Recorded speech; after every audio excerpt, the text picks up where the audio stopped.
about where we think the construction and property sector is heading, the challenges that we're facing and what the future might look like. As I said earlier, these are absolutely unprecedented times. I don't think many of us have had any experience or knowledge to draw upon of anything like this happening before. Certainly I haven't. And there's been a lot of hard work going on to kind of try and keep the wheels of industry turning, I suppose, from central government through developers and main contractors and SMEs and everything else. So unprecedented times, really. And I suppose today is looking at the current effects. What does current reality say? What has happened to our industry?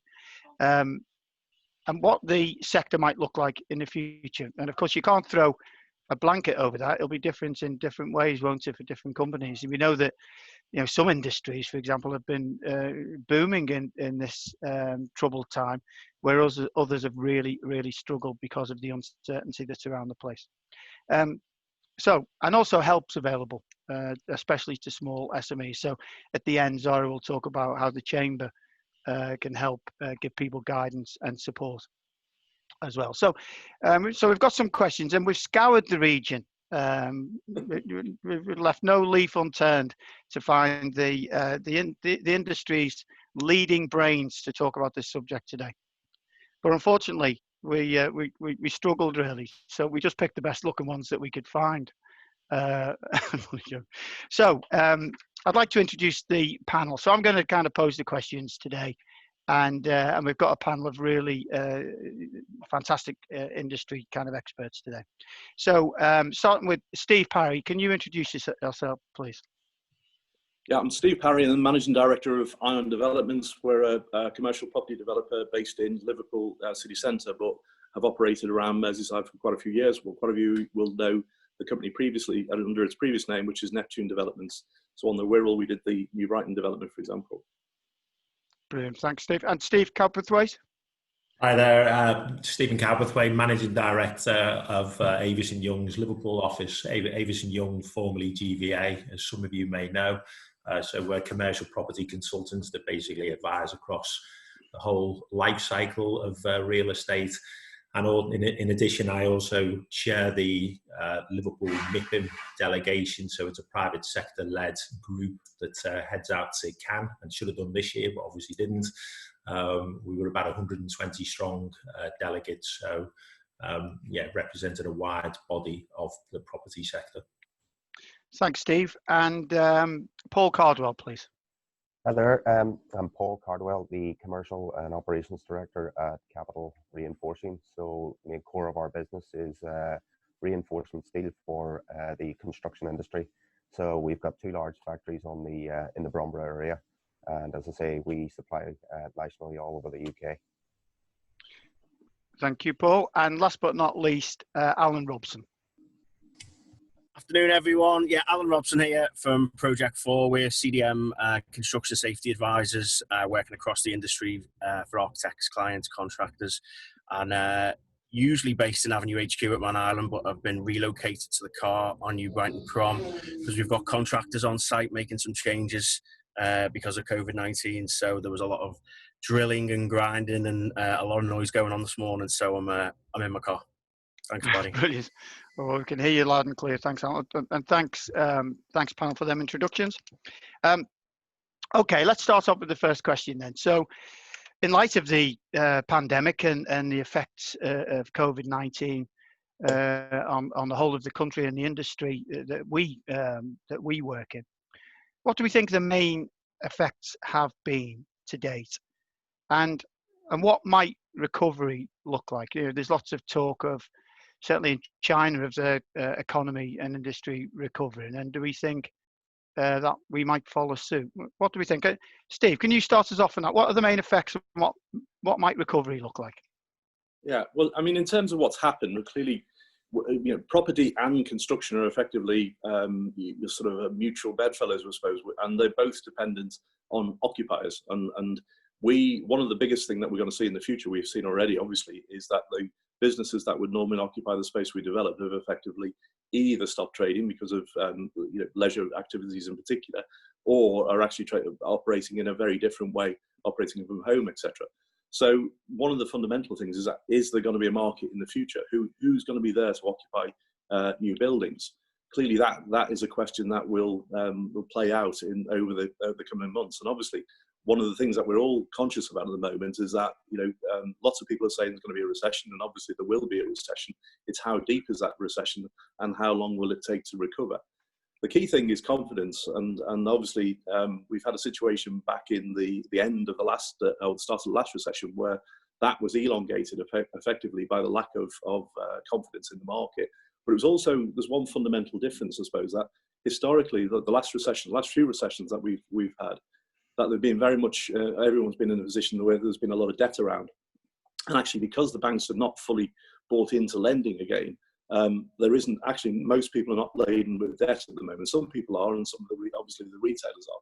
But certainly in the property market, you'll find that a lot of the developers and property businesses are not as in bad a position as they were in 2008. So as an industry, I think a lot of the sound developers will carry on and will try and do things. And I think certainly all the developers I've spoken to over the last few months have been very much trying to look for new projects, carry on with things, and using the opportunity to actually reposition themselves and think about what things are going to be in the future. So I think there's a few things that will change. Clearly, if you're developing leisure, we'll be a lot more conscious about looking for outside space in there. So you're actually a lot more flexibility. If you're looking for industrials, for example, there's probably a bigger mix of units, not just going for big units. And there's a lot more demand recently for smaller units generated by startup businesses that have a lot of people who aren't working or have become unemployed have started to do their own businesses and start things and looking for space for that. So I think there's going to be a lot of changes, and clearly the big issues are how the leisure market recovers, certainly in this region, which is very dependent on that. How the leisure market develops, what happens with the office market. There's a lot of people talking about the office market being dead and buried and people not going back to offices, and I don't think that's actually the case. I think that's probably what, instead of our company and how we're viewing it, and a lot of other people seem to have the same view, is that the office is still there, and the office will probably more of a base in the future. So there's almost more emphasis on the quality of the office and the spaces within the office. But probably what we all do is travel less. We'll probably less, every time you have a meeting, you won't necessarily drive to a different part of the country or get a train to a different part of the country, because the technology we're using now is going to enable us to do a lot more within the office. One of the key things that's happened already, obviously, is the change in the investment market. And so yields have dropped, which is the values of the properties, on the commercial properties. They've all dropped in recent weeks.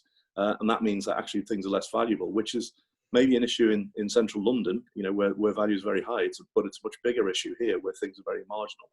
So there's going to be a challenge about making things viable in the future, and everyone's going to be looking to the public sector to see whether there's any support for that.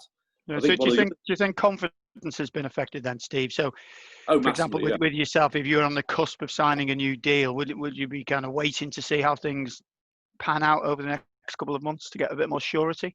We got right down the line a month ago at literally going to exchange contracts to buy a site for an office development, and we pulled out at the last minute because the signs were getting worse and worse, and so we pulled out of that. And so we might go back to it in due course because it's still there, but actually no one's confident. And at the end of the day, everyone's looking at cash at the moment, and cash is king.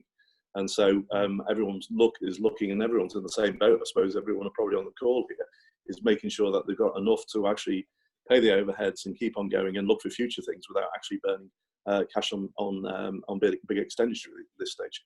Right. One thing that is interesting is the residential market, and the residential market, again, that's down to very much dependent on confidence and how people feel and how people discuss house values in particular. But some of the signs on that is that market will continue over the next few years, but was probably more to a build-to-rent model. And in fact, a lot of the build-to-rent investors that we've been having discussions with in recent weeks are scaling up their proposals.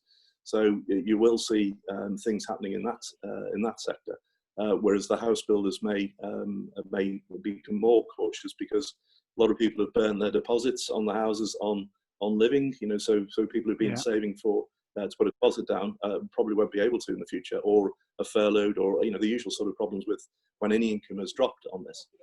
I mean, that'll be really interesting, Steve, won't it? Because obviously over the last few years, huge reports about a kind of a lack of supply of new homes, and local authorities being cajoled by central government to provide more social housing, in all boroughs.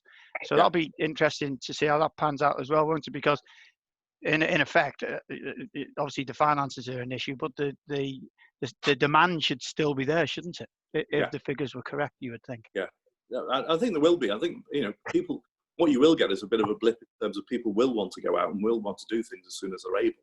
So there is, let's face it, we've all saved money by sitting at home for the last whatever 10, 12 weeks, whatever it is. So there is a bit of a pent up demand for that, but it's actually making sure that people can capitalise on that going forward. So there are a lot of chances, but actually recovery wise, it's going to be a lot of in this region, in the Merseyside City region. The main thing we've got to do is make sure that the public sector is actually really grabbing this and working with the private sector to actually be quick off the mark. I was on a seminar this morning, and Tony Reeves, the chief executive of Liverpool, was saying that they've got a bit of a joke, but they've got their strategies called Operation Greyhound, because it's been about quick out the trap as quickly as possible to actually capture whatever you can, and looking at new technologies, looking at how things have changed, and not looking backwards. And I think one of so I think the recovery will be around that, and I think it will be a lot more independent as well. I think some of the things that we're seeing is that landlords in commercial property have always been looking for the strongest covenant that they can get to make it viable to pay for the scheme. And I think actually people are going to become pragmatic now about the quality of who they let to, in terms of, so someone starting up an interesting business is more likely to get space from a landlord now than they were 12 months ago, but even more than 3 months ago. So there's a lot more opportunity, I think, coming into. There's been a general trend about changes in investment anyway, where landlords have become less about 25-year leases, but almost like curators. So if you've got a shopping centre, you look at the things that make your shopping centre interesting, even if it's a small company, a startup business, that can bring dividends, because that then drives the footfall to the bigger, more boring occupiers. So all of that's going on. So in a way, I think what if you want to summarise the whole thing, I think it probably accelerated the change in the property company. That would have happened for a 3 or 5 period. It's happened over a 3-month period. Yeah, and I think also it's funny, isn't it, that when we had the last live forum at the Lorries, I think it was in early March, I think in my opening address, things were looking great for our sector, weren't they? Both locally and nationally. Brexit was just behind us.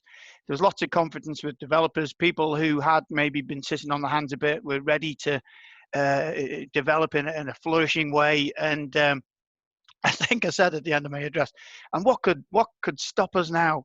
Well, apart from a kind of worldwide pandemic that killed so many people as it has and affected us so badly, I don't think anybody could have seen that coming. So how we kind of manage our way through this will be really important. Steve Copperthwaite, can you give your reflection in terms of viability and clients, in terms of what the effects have been and how you see that rebound coming back? Yeah, I mean, obviously Steve picked up on quite a few different themes there, and confidence is absolutely central to it moving forward.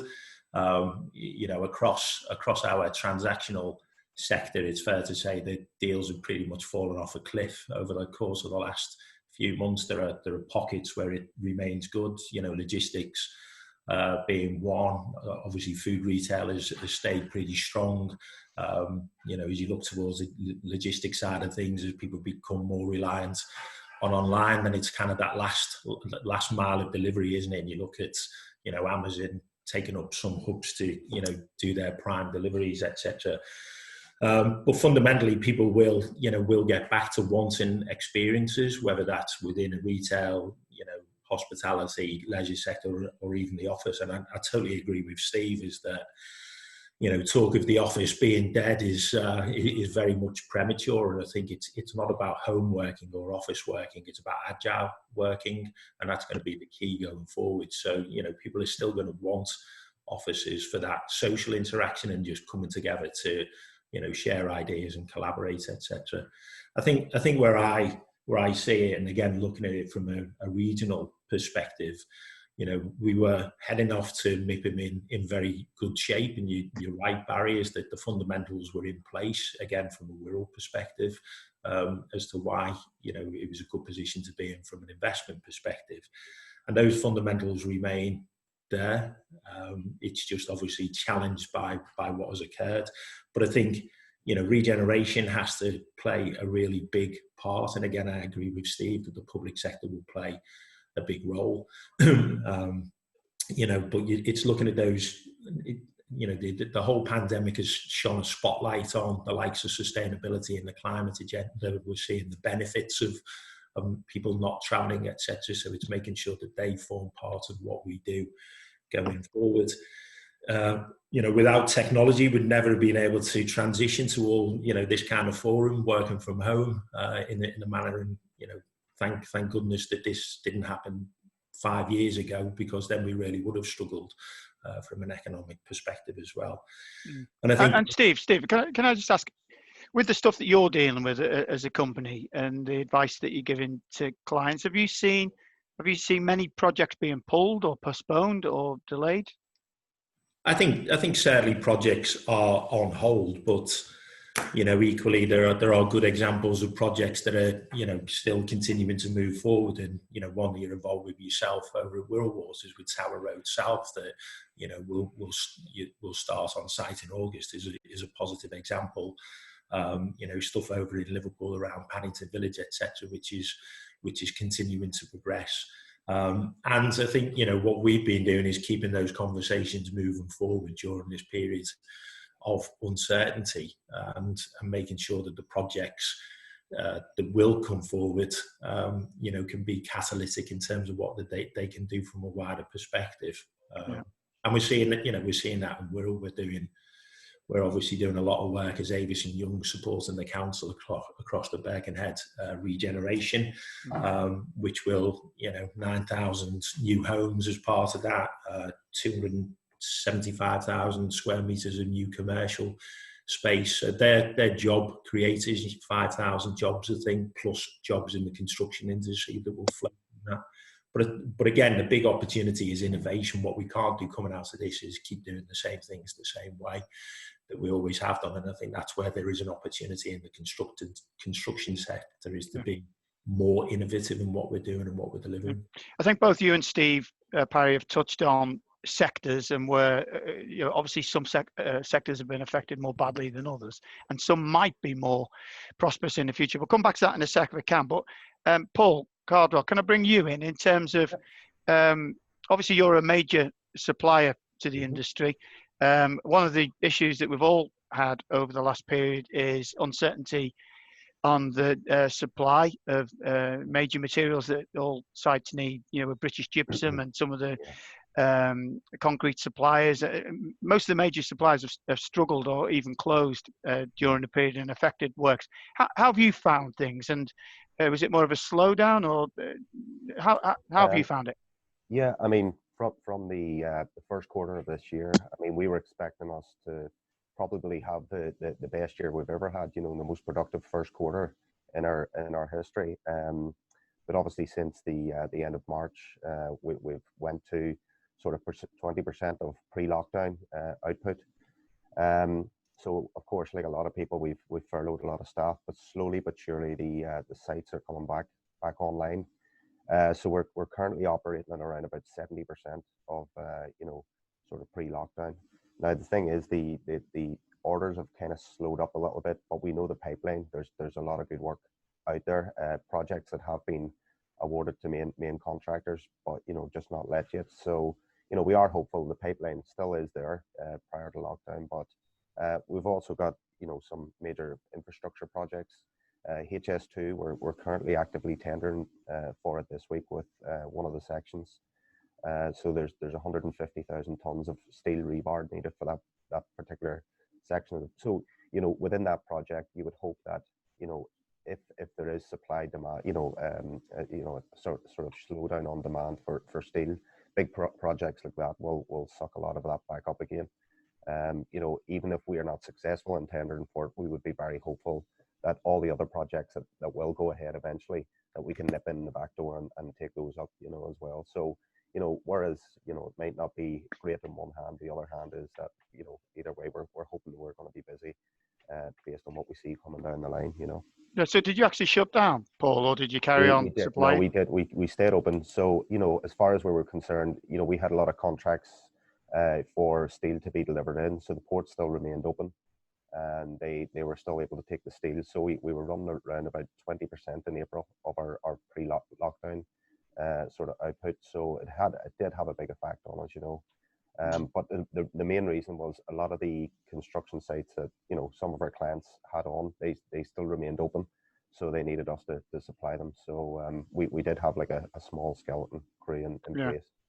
Yeah, and that was a mixed bag, wasn't it? If I can give my kind of flavour, Yeah. I'm the MD of Morgan Sindler in the Northwest, and real uncertainty when it all kicked off. So all our jobs, we kept them all open. And of course, at the time, you don't know whether you're doing it right or wrong, I guess. But we took that brave decision to try and battle through it using the right methods, following the government guidelines. And try and give confidence to the people that were coming to our sites that we could keep them healthy and safe. But real uncertainty amongst SMEs. So, for example, we've got a job for Liverpool John Moores University over at Copperas Hill. And I think before lockdown, you had about 200 men on the job, and it went down to about 30 men for a period of a couple of weeks. And of course, until we implemented all their measures, you know, and gave people confidence that it was the right thing to do, we did suffer. And nationally, of course, we've had quite a lot of jobs pulled. You know, the education sector and public sector works. Some of our public sector clients have decided to spend their cash or preserve their cash so that it can be spent on supporting and helping local SMEs and local communities instead of shiny new construction projects. So we've had quite a few jobs postponed.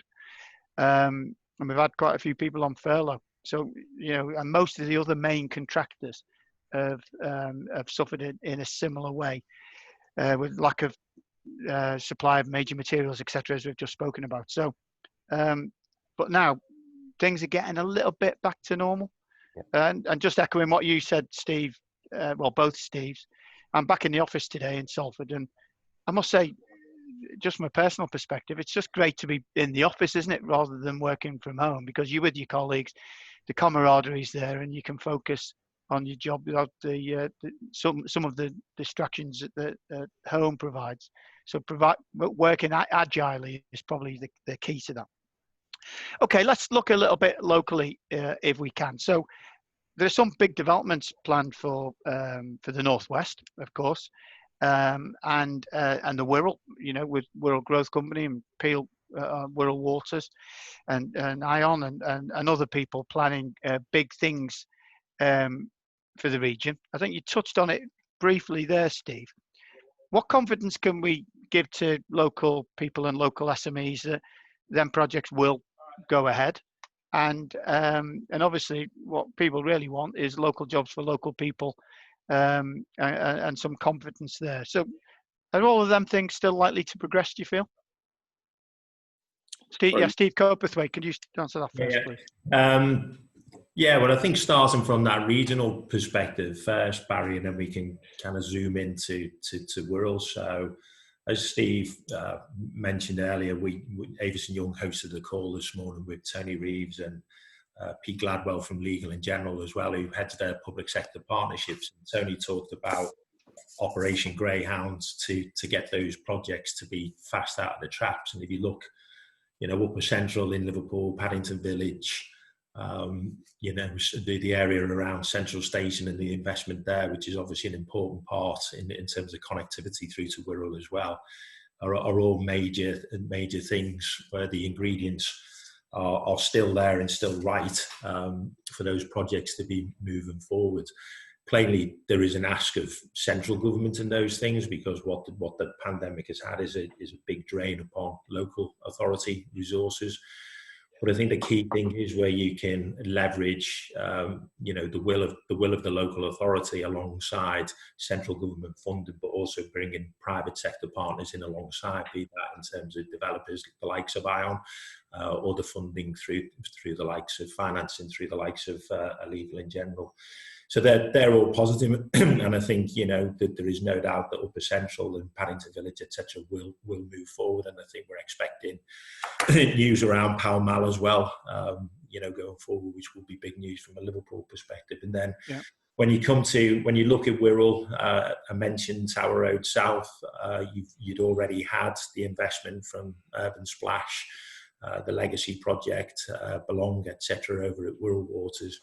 And I think they're key, you know, in seeing Wirral Waters continue to move forward is key. I think where they're also key is raising the bar in terms of the quality of development. And to me, quality is massively important as we move forward, and innovation as well.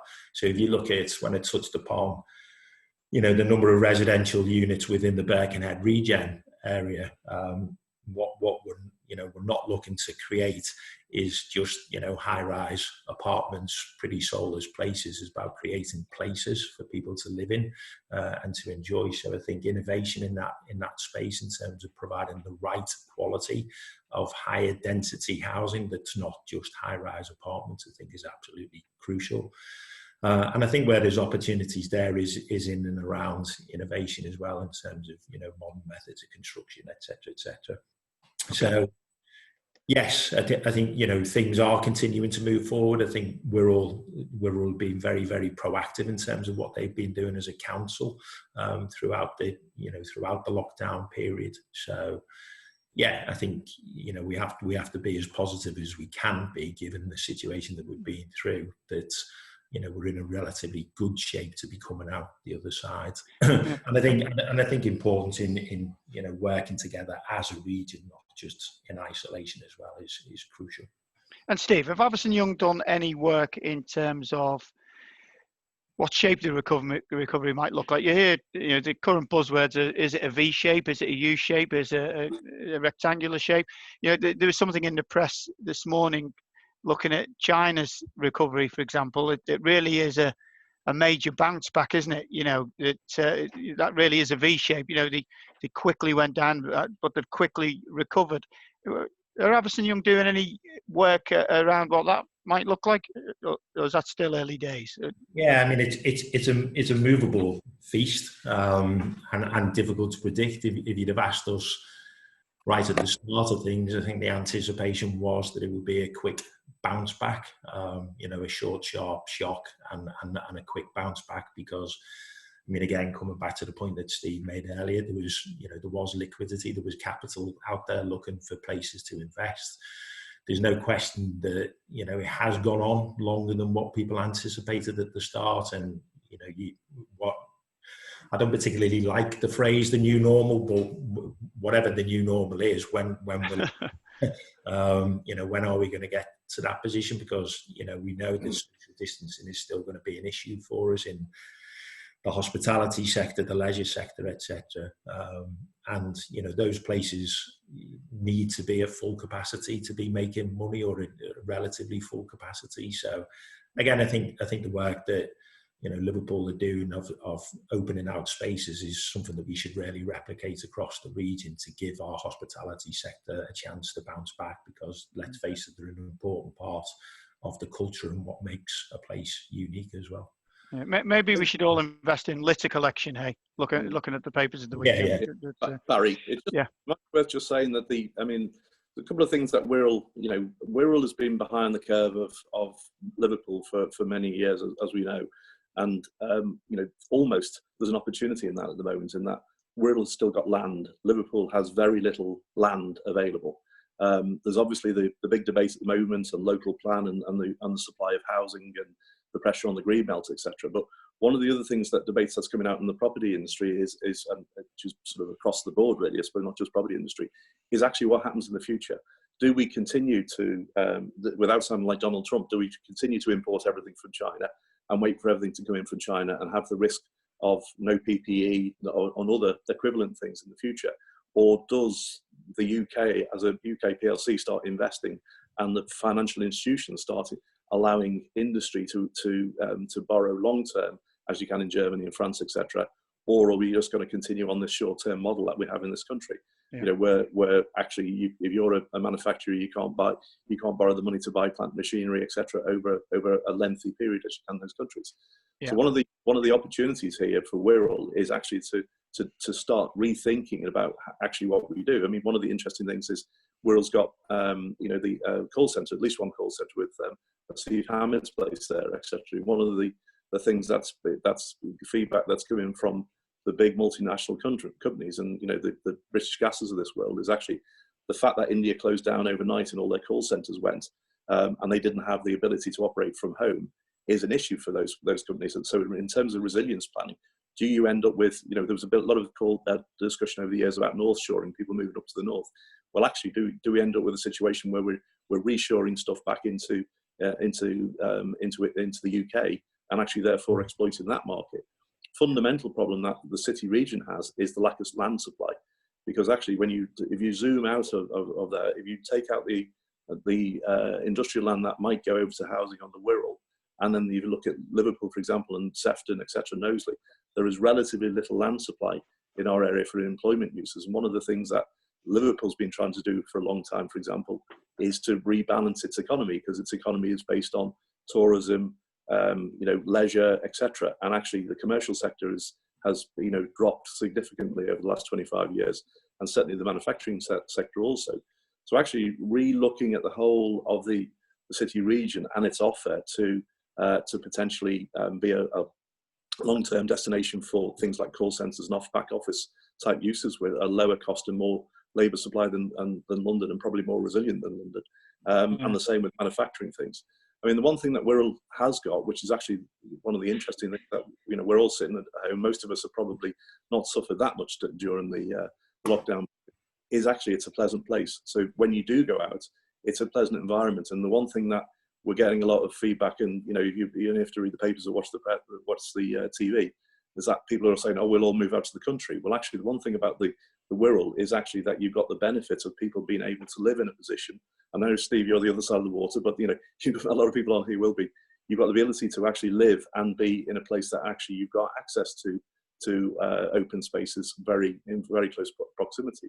So one of the things the market's going to change is that we're going to look at better quality spaces for living in. So even if you're in an apartment, it'll mean that you'll probably have external spaces in there. You'll probably always have bigger units and bigger balconies, all sorts of stuff like that. So all of that's the sort of thing that's being rethought at the moment, that actually in itself will generate a market going forward.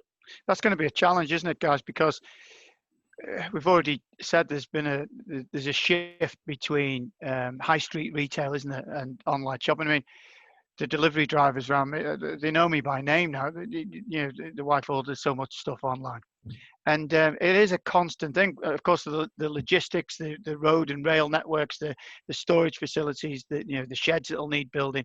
You know, that is it was predicted in all the analyses to be a growth area this year, and that you would imagine that's going to be even more so now. But there's probably a lack of land for that kind of stuff, Steve. Are we suggesting in our area? That's the problem. There's relatively little on the Wirral, and quite a few of the sites that were earmarked for that are probably going to go over to housing development to satisfy the pressure on the Greenbelt. Yeah. So Liverpool's even worse. It literally has two sites, I suppose, which that it can do: Stonebridge Cross and Long Lane. So what's interesting is that, you know, it's almost looking at the thing on a regional basis, because the place that probably has land is places like St Helens and Holton and Knowsley. And actually, it might be that, you know, you accept that people are travelling from these areas and travelling around the area. I mean, we've got Ellesmere Port, etc., Cheshire West down the road, which has more land, more industrial land than us. So, but it's looking at the whole area, and almost the lesson of the past is that, you know, local authorities have been very parochial and only look at their border. And historically, never really, you know, Wirral's always been reluctant to collaborate with Liverpool and vice versa. So actually, that's you know, the city region's done a lot to improve that.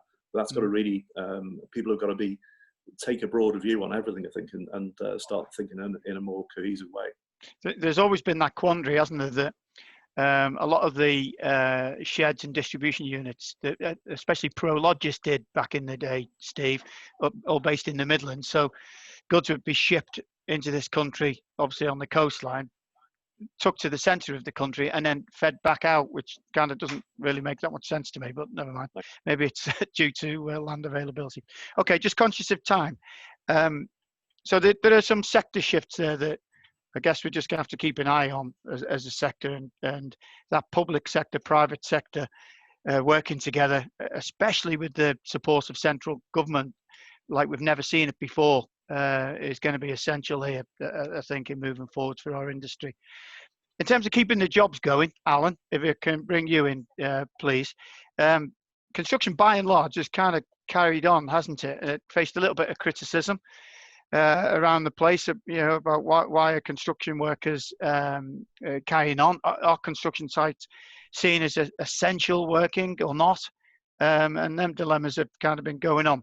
But what kind of things have you seen from your perspective? What measures have you seen put in place to enable construction to progress in a safe way during the pandemic? I suppose we've been fairly active, Barry, throughout, as I know you guys have been, and I suppose we're all on a bit of a journey together here, aren't we?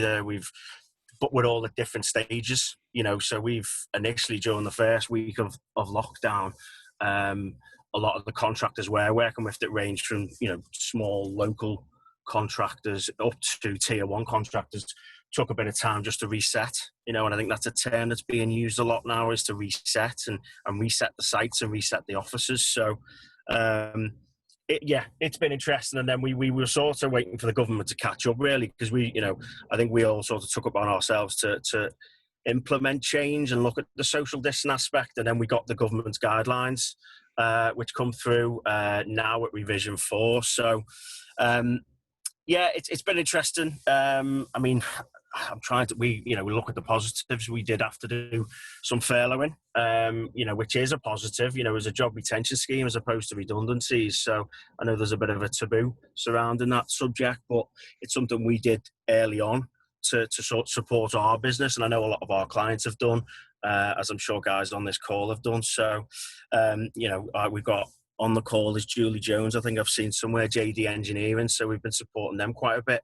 With a Wirral-based company, they've been working throughout, and they've used the time, as a lot of us again has used it wisely, and I know JD Engineering have used it to do some rebranding and made some changes internally. So that's good to see. And then even ourselves, Barry, we're now working with Morgan Sindall after about 10, 12, 13 years of trying. So I haven't signed that off, I don't think. Where's that then? Call me later. It's been signed off. So yeah, and again, just I know this is Wirral focused, and we all work for nationally and in different cities, but the Wirral Water scheme, for some of the negativity that surrounds it locally, because I think it's from the unknown, people that don't know, is that is moving at pace. That's been one of the shining lights of positivity for us through this, is that they continued. So there's been a mixed bag, and as we've all experienced, peaks and troughs. That's taking the last 2 weeks particularly, evidence that we will bounce back. So I don't want to get into the details of the government's guidelines and the SOPs, but just looking at it from a strategic point of view, as we've been helping clients at different levels, at different stages of their return to work or continuing to work, and promoting transparency and communication and engagement. When we had our get together last week before, as the committee, is the buy-in and engagement that we've seen from subcontractors, contractors, architects, clients has been absolutely phenomenal, and gives us a real positive. We could have only dreamed of this kind of engagement as a safety professional previously. So it's given us a lot of confidence, and it's something we want to grab hold of that and try and keep hold of that momentum and that buy-in. And so just looking at some of the more sort of practical steps, as we're saying, it's all well and good putting signs up and making changes, but you need to keep refreshing it, because we're 10, 11 weeks into this now. The challenge is there, as we're seeing complacency creep in. So we might get these things set up, we'll get provisions set up, we'll have documents set up, and then we'll return into site to see that people have fallen back into their old ways. So it's important we keeping it fresh, and that we share our plans, and we engage with every level of construction, and these decisions of how we set up sites can't be done in isolation. They can't be done by your health and safety manager or the construction manager.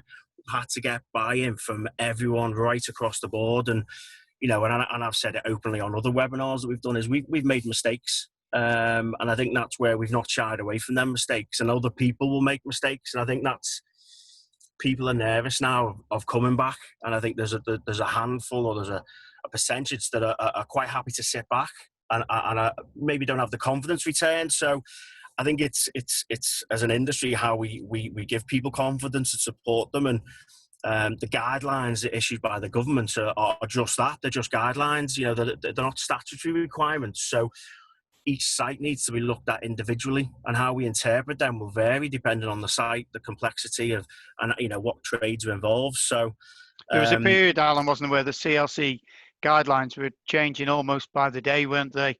You know, 1 minute it was 15 minutes exposure time within 2 meters, and then that got withdrawn the day after. So it did create a little bit of ambiguity, didn't it? And an interpretation from people as well, which creates confusion. So I think I can only speak for our place, but we're doing everything we can. Of course, it's not perfect. You're always going to get people who individually take that decision to go and stand within 2 meters of one of their colleagues, and you can police it and tell them, you know, and they have an individual responsibility to look after themselves and others as well, don't they? But some of the stuff that we've done as an industry really quickly, I think, has been amazing. You know, working practices changing, method statements changing to allow more mechanical lifting, so that two people aren't working close. Just loads of really good stuff. Yeah, the industry reacted very well, and you know, we you know, even the stuff you sent me from your health and safety manager last week, and that's what we've seen is, you know, we've been speaking to other safety professionals, to, you know, we've been speaking to contractors we don't necessarily work with, but we've just been sharing information with the view that let's get people back to business, get back to site, and I think that's the key, is the engagement, sharing the good stuff. And yeah, I mean, we starting with, you know, some of the bigger sites, just, you know, initially just doing desktop studies, then developing risk assessments, looking at an action plan, and then just, I think the key is how we maintain it. But it's been interesting. Still a long way to go. But you know, as each week goes, you know, as each week comes, we're seeing more and more. And just talking from a business point of view, we've certainly seen the last 2 weeks is new inquiries come through, which I don't think we got an inquiry for about 7 or 8 weeks, which we didn't expect. Yeah. You know, we didn't expect any to come in, but, you know, we went from, as I suppose everyone did, and I think Paul mentioned on the call before, is we were getting, you know, daily inquiries and quotations, and they stopped. So to see them come back is quite reassuring and gives us a bit of confidence. So, yeah. And we've all got a responsibility for people's well-being, haven't we? And you know, mental health issues and stuff like that has been, you know, at the tip of our tongues over the last couple of years. But, you know, keeping people in work as best we possibly can and keeping our sites live forms a massive part in that, doesn't it? You know, people want to come to work and earn money for their families, which is a huge pressure if they don't, you know. So well, there was a fine balance of some. Yeah, there was a fine balance. We had some serious, you know, some quite sobering conversations with, you know, our clients. Aren't we doing the right thing? And I think that's where we were. I think when we got the letter from the Secretary of State that said, you know, to support the construction to carry on, that's where we sort of we've you know, we promoted that and pushed on that and sort of said, let's keep going. So yeah, just one thing to finish on that that would be useful for all the members and, you know, all of us as individuals. There's a free virtual training college online, and they're doing I think it's a half-hour CPD with a certificate. And it can be used to promote COVID-19 awareness. So it's on our LinkedIn, our business LinkedIn page today, and it's well worthwhile promoting. We've done it with all our staff, and we're promoting it with our clients as well. Okay, just to reiterate then, Alan, where's that available? So you can get it from it's called the Virtual Training College, and it's all online. I actually did it on my handset while I was sitting in the garden yesterday, so it's dead easy. And all the details, if you can't find them online, they're on our LinkedIn Project 4 company page. Okay, fantastic. Thank you. Thank you. Does anybody else, Chris Wainwright or Paul, want to add any safety stuff and how you've kept going? Yeah, I mean, from a manufacturing point of view, just, you know, obviously we've brought more or less most of our staff back. some simple things like, just staggering start times for the staff. So over the space of an hour, we've got all the staff coming in at different times. We've also introduced, different break times as well, staggering break times and splitting shifts as well. So the other thing we're doing is obviously introducing more sort of rigorous cleaning. We've got cleaning staff in here 5 days a week. So, cleaning all the hot spots. We've tried to remove like any kind of fingerprint, clock-ins in the mornings. That's all gone to cards.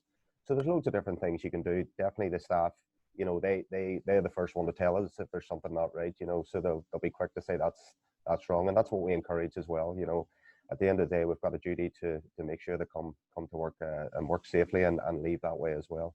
Brilliant. And, the biggest concern too is not just their health, is, if someone does have COVID-19, they're well trained to know the signs. And of course, they know to stay at home. And of course, it's more to give them that moral, thought of think about your colleagues and your work colleagues. You don't want to pass it around. So it seems to be working very well. And, to date, touch wood, we haven't had any incidents of people having any symptoms. So it seems like it's working. But again, you've got to keep on top of it. As Tom said, we need to make sure that everybody's doing what they're supposed to be doing, because it's so easy just to drop off and make sure, it makes it look like it's all safe when it's possibly not, so.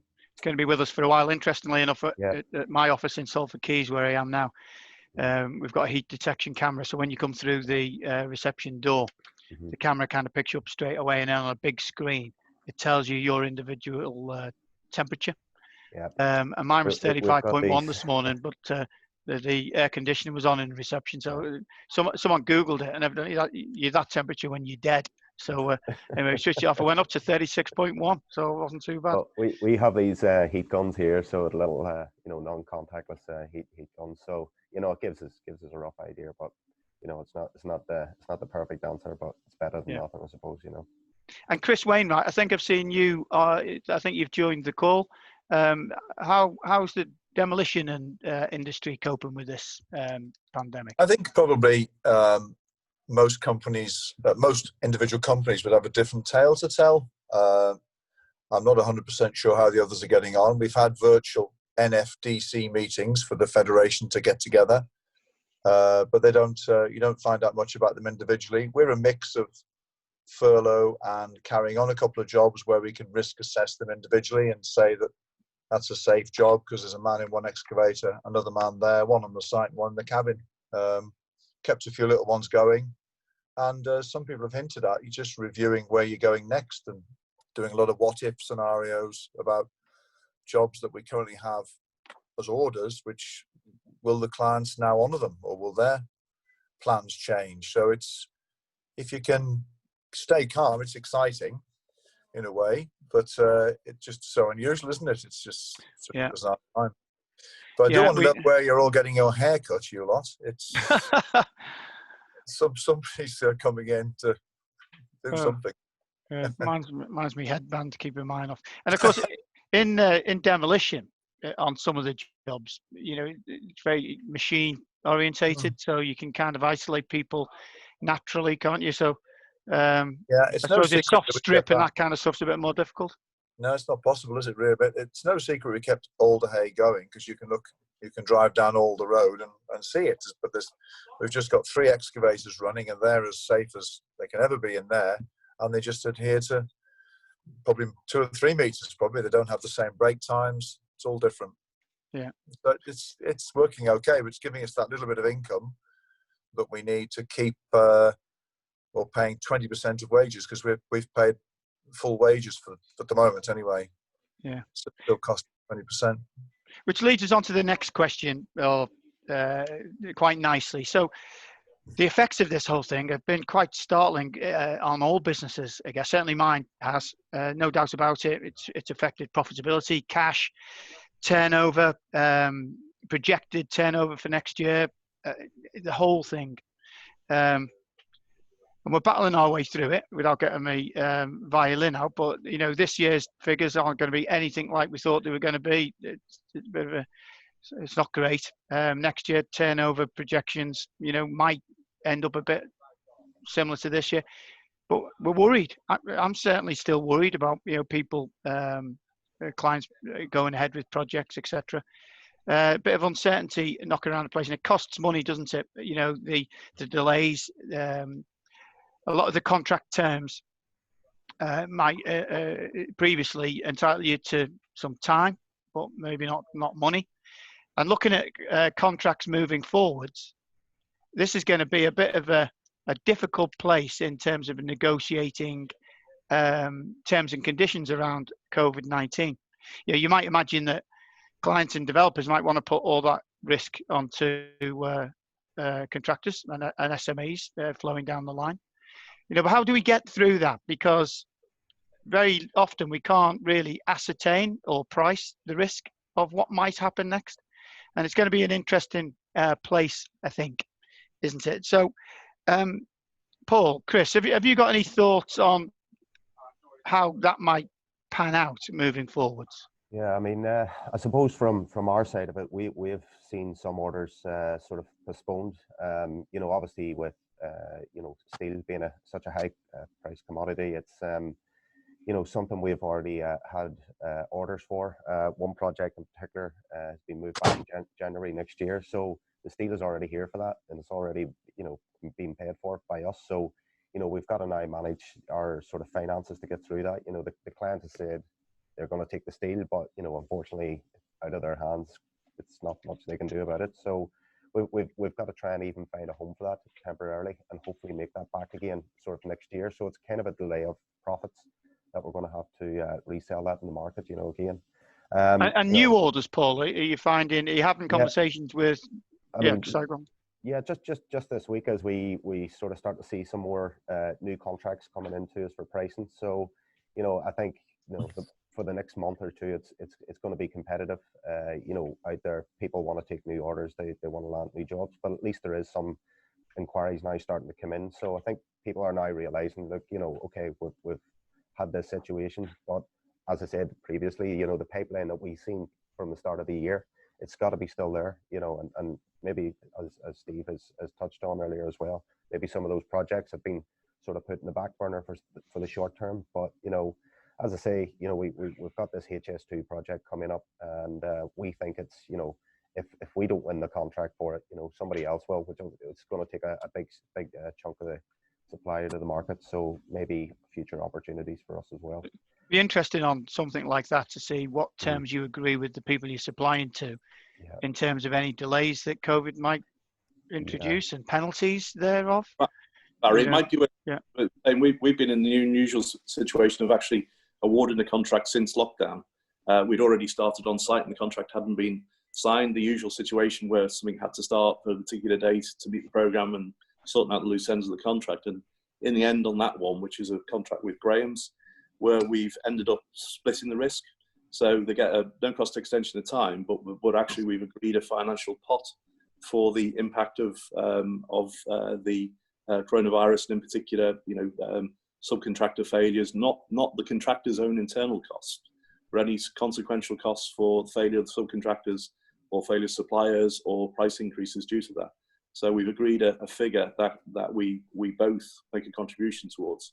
And to be honest, we had no choice in it because we hadn't signed the contract, or the contract hadn't been signed. So, but I think you'll get more of that. I think that there's a view as well as that actually, given the actuaries will be making a fortune predicting how often this is going to happen in the future, because clearly it's 100 years since it happened last time of this sort of scale, and actually whether you end up with an insurance backed product, or more particularly you'll end up with something like the equivalent of the terrorism insurance that we all had that came in the sort of 80s, where there is that's established which is not actually insurance, but it's a pot that actually can be drawn upon.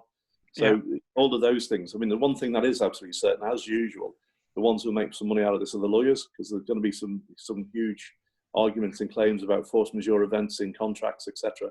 So that's going to be the bum fight going on, but that will go on for years, no doubt. Yeah, I think it'll be really interesting, Steve. We've got a mixed bag of contract terms that we've been able to negotiate nationally over the last few weeks. And some are, as you say, no cost extensions of time. So you get time, but not money. And others, they've agreed to kind of share the risk. So it is a bit of a mixed bag. But I suppose in a nutshell, it doesn't seem fair that anybody should take the risk, should it? Be it the client, the developer, the suppliers, the main contractor. It's quite unknown. So it'll be interesting to see where that lands over the next year or so, won't it? I think if I may say so, the way forward that Steve was just described is at present probably the best option, because I'm fairly confident in saying there is no standard form of contract currently in use in the building or civil engineering or process engineering industry that contains any provision for either time and or money in the event of a pandemic arising. And certainly in any standard terms that I've drafted for contractor clients, I've never included any provision relating to this wholly unique, in the last 100 years anyway, situation. Yeah, absolutely. As force majeure, there is no legal definition as to what force majeure is. So I suspect within the medium term that the JCT and perhaps other contract drafting bodies will be including some provision for related to a pandemic. But the probability I would submit is that it will provide for time only, not for loss and expense, because obviously it is not something that could reasonably be put at the feet of an employer. Yeah, it's whether it could have, the old phrase, whether it was known or not. And now, of course, contracts that were signed kind of a year ago, it was unknown, wasn't it? But it's a bit more known now, isn't it? So the interpretation of that will be interesting moving forward. I think as regards existing contracts that where possession was granted prior to this scenario developing, I'm a great believer in disputes avoidance. It may not be as good from the point of view of fee generation for people like me. Absolutely. Morally and philosophically. Parties just want to get on with the job and producing what they contracted to do. They're not in the business, as opposed to lawyers and people like me, of making money out of people's misfortune. So negotiate. Yeah, getting them terms right at the start is to an agreeable fashion is absolutely essential. The situation was, I think was it Warren described before, where they're starting on site without having completed execution of the contract. That scares the hell out of me.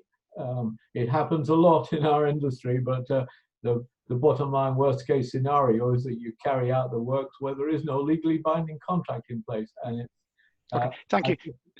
Just conscious of time, because we've got a couple. Well, we've got 1 minute. And we've got one last question. So somebody, and Zara will be able to help with this at the end possibly, sent in a question regarding the government protection of bodies, of contractors, of SMEs, etc., and a new bill, the Corporate Governance and Insolvency Bill, that was due to come out. Well, the good news is, since we've had that question, is the government have published on the 20th of May a new bill regarding this, which helps in a whole lot of ways in terms of giving more flexibility to agree to agree issues, to delay people kind of getting all litigious with each other, giving people time to come up with rescue plans, etc., etc. Now, I'm not going to read through it, but there's a couple of periods that are quite important. So I think the person who sent it in was asking, well, will this bill give people a bit more breathing time until the end of June, for example? Well, there's a couple of periods. There's a 20-day opportunity to agree a rescue plan, and then there's a 40-day extension to that agreement of creditors or the court. Now, as I say, I'm not a lawyer anyway, so I'm not going to read through that, but that might be something that everybody wants to read and digest, because it does give a little bit more leeway and flexibility moving forwards if you do get into financial difficulties with payments and all that kind of stuff. Okay, well, I think we're just about on time, so a couple of thank yous, I guess. Thank you to the panelists. They were not only good looking, but they were extremely intelligent with their answers, and I was quite surprised by that, if I'm honest. I wasn't expecting such good answers. No, just joking. And thanks for Zara for arranging this, and And thank you very much to everybody who has attended the webinar. In terms of moving forwards, obviously with the pandemic being as it is, currently mass gatherings and all that kind of thing is still quite difficult. So for the rest of the year, maybe in September, and then moving forwards, we will be holding another one of these, but we'll be quite fleet of foot and we'll be quite imaginative on how this might look in the future. So I hope you found that informative. There's quite a good debate, I thought. People sharing a lot of kind of personal troubles that they've had. I thought it was really engaging. So thank you very much. Thanks to Zara for arranging it. And Zara, do you want to say anything else before we go? Yeah, just a couple of things. So thank you very much to all the panel members. I thought that was really informative. It's just to reiterate, from a Wirral Chamber perspective, we are here to support all businesses, our community. It just starts with a conversation. So if there's anybody that feels that they need to talk about their business or supporting business continuity, then we do have a number of business advisors and sector leads who are here to support you. And we can broker in support. We can look at what we can do in-house. We've got funded support programs to help you. But I think the one message is just Wirral Chamber are here to support you. We haven't gone away. We've been here right throughout lockdown, although at home. But we have been supporting businesses throughout, and we will continue to do that. I appreciate it's really challenging times at the moment, but business support is absolutely vital, and utilising your local chambers, obviously Wirral Chamber is absolutely vital also. Can I just ask one quick question? It's not from myself, but just before we go, we did have a gentleman, Neil Houlihan. I don't know if he's still with us. He's got a question in terms of, so Neil, are you still on the call? Just quickly to get the last question in. Thanks, Sarah. I think it was covered actually by Barry and by Steve. Really, it was trying to understand where the bottom of the curve is and when to start gearing up for employment opportunities. I work with ex-forces personnel, ex-military guys, veteran community, trying to transition them into the industry. And there's a lot of, obviously, all the uncertainty, everybody's having a bit of a wobble. So it's just trying to get a steer on when things are going to start to gear up on site and start to man up again. I know it's very difficult. It's an impossible question, isn't it, really? But I think Barry and Steve Parry and Steve, is it Copperthwaite, did a really good job of explaining where things are up to. So I think in a roundabout kind of way it was answered, Sarah. Thank you. Yeah, and Neil, it's difficult to throw a blanket over everything, isn't it? Because each sector will have its own challenges. So leisure, commercial, industrial, residential, they'll all have a different story to tell. Most projects that are on site, you would hope, people are really committed to them, aren't they? And will continue. But new stuff, people might sit on their hands for a bit. Other people might have the cash to spend and might just want to get on with it. It's really difficult to, as I say, throw a blanket over it. We're just all hoping and praying that things progress as we'd like them to, so that we've all got a job to go to every week. So I think we just got to keep an eye on it, mate, and stay positive. That's it. Yeah, thank you. Thanks. Anything else, Sarah? No, not from me. Just thank you to everyone for joining us. I hope you found it really informative. I know I have. I'd just like to do a massive thank you to you, Barry, and also the panel members, just for your continued support, to the Chamber and also to the sector. But thank you to you all for taking part today. I thought it was excellent. Cheers, guys. Take care of yourselves. Thanks, all the best. Everyone. Bye. Take care. Bye. Bye. Thank you. Bye.